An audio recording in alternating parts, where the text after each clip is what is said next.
So how does a Christian in that sort of context exercise a biblical compassion, and how does it look different from that sort of soft totalitarian compassion that you're talking about? Yeah, well, for example, with LGBT folks, as Christians, we can never say this is good in the eyes of the Lord, but we have to recognize that people who are gay, lesbian, or transgender are created in the image of God, and we have a responsibility and obligation that we cannot shirk to love them and to respond in love to them when they hate us. This is really hard. And I get hate mail all the time from people who are on the opposite side of my position on LGBT or the racial issue. Like I was blackballed from a Christian studies center because I criticized critical race theory. I mean, so I've got to struggle myself not to hate these people because I don't have the freedom to hate them. The Lord said we can't do that. So that's part of it.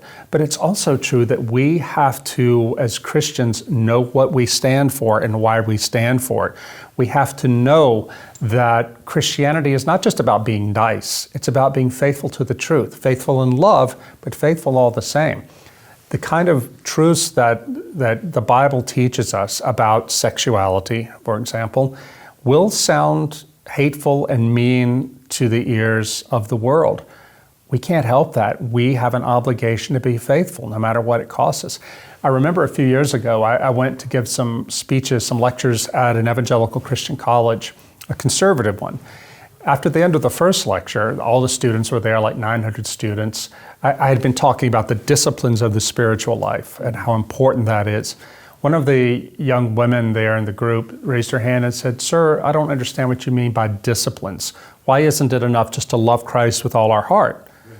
I said, well, we have to start there, but it can't stop there. You know, we have to, that love implies certain things, and we have to live in a spiritually disciplined way so that when that feeling of love, that emotion waxes and wanes, when it wanes, we can still be faithful. She had no idea what I was talking about. When that talk was over, one of the professors came forward and said, you know, what that young woman said, that's how 99% of the kids on our campus are. They've come out of evangelical churches and youth groups where Christianity was presented to them as just being nice. Yeah. And they come here to this college, they're around a bunch of other Christians, and that's never challenged. But then they go out into the world, and people tell them, you're mean as a Christian, you Christians are mean, and they collapse because they've not learned anything different. This is why one of the things we have to do right now as we are moving into a time of persecution for the church is we have got to ground ourselves and our children and our families so deeply in what scriptural Christianity really is and what it's not. And it ain't nice. I mean, the Lord wants us to be nice and polite, but were the prophets nice? Was Jesus nice when he went in to overthrow the tables in the temple? Yeah, Jesus didn't go into the temple and say, you know, I've got a slight disagreement with this buying and selling in the temple here. Right. He had zeal for it. Right, but you know, one of the difficult things too is there's some people in this time of persecution can mistake jerkiness for godliness. They feel like that if they get in the face of the sinners and shake their, and they get hatred for that, then they're doing what God asked them to do. It ain't necessarily so. Yeah. I think that we have to figure out a way to be compassionate, unyielding in our stand on the truth, but we can't assume that we are going to hector people into conversion. What we ultimately want to do is win the hearts of the people around us for Christ. At this Touchstone conference, we just heard, before you and I came down here, we heard Peter Leithart talk about preparing ourselves for persecution. And he quoted at length Dr. Martin Luther King Jr., a speech he had given addressing the persecutors of the civil rights movement. He told them, the persecutors, said, do your worst to us. We're still going to love you, and we're going to win you over by that love. Those are words that Christians today need to live by as well. Those are such compelling words. And I love how he concludes that by saying, in the end, we're going to win it.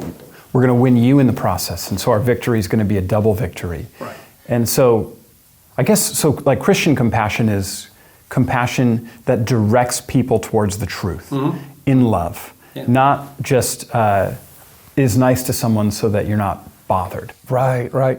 You know, one thing I have learned, I'm 54 years old now. When I first came to Christ, I was 26, and I was on fire with conversion. And I had a pretty rigid way of seeing the world. I mean, and I'm not saying I was wrong in the moral beliefs I held or the theological beliefs, but I guess I just didn't realize how much life can beat you up.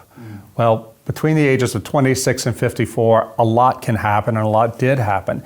And it has taught me that the importance of mercy, you know, and compassion as suffering with, compassio, suffering with. And it is a struggle with me because of the kind of work I do writing. I'm a polemicist.